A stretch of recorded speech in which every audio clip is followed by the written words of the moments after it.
good to add on to that reminder as well, the fact that it doesn't have to be, a weather alert heat day. It could be even just a warm day, and it can get really hot inside a car. Oh yeah, absolutely. 90 degrees.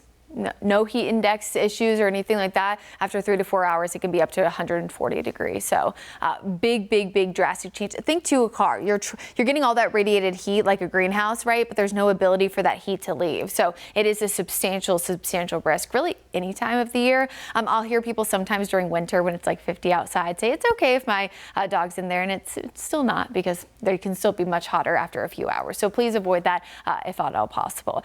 Heat impacts, of course, locally, we know we're going to stay elevated through at least the weekend. We've talked about this for a few days now. Heat index value is 103 degrees, if not hotter. That's at least for the next 3. So Friday, Saturday, and Sunday.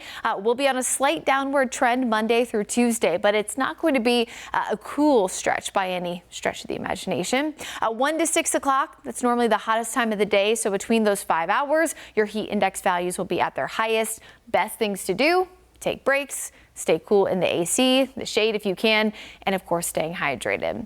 The next 3 days, again, are going to be the highest heat impacts. This map is generated based on how hot the heat and humidity combination will be. We'll be under major risk the next 3 days, but again, eventually getting more into that moderate and minor by Monday and Tuesday.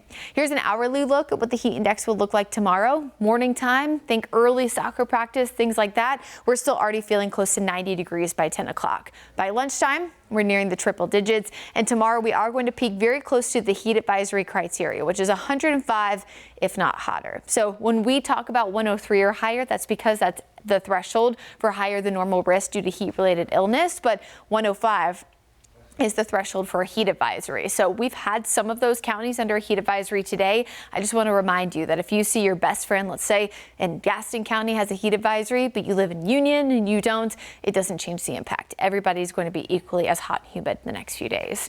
We don't have any local warnings right now, but satellite and radar is still showing some areas of rain and storms.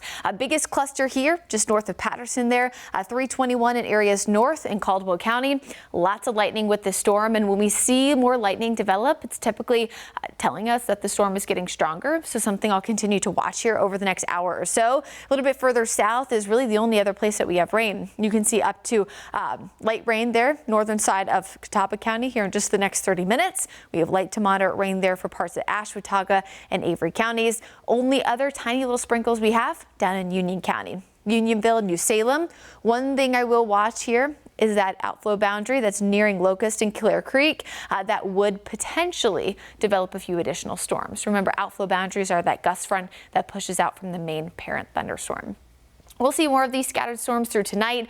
Again, a rinse repeat forecast both Saturday and Sunday. Dry in the morning, scattered storms in the afternoon. Biggest change from what a typical summer-like pattern is for this weekend is primarily for areas north of I-40. We will actually start to see some storms developing as early as 10, 11, if not noon for parts of the mountains and foothills. And just based on so much rain as of late, those are the areas that are at a highest risk of seeing any kind of localized flooding. So again, we're watching that today through at least Sunday, similar to our heat impacts. So here's your 7-day forecast. Again, we're keeping folks weather alert next 2 days for higher than normal heat and humidity, 103 if not higher. We start to trickle down heading into Monday, Tuesday.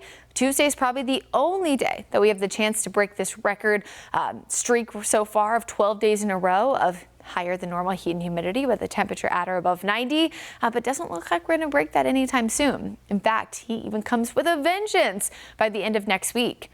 Look how many days will be at or above 95. That's a lot. All right, Brittany, thank you.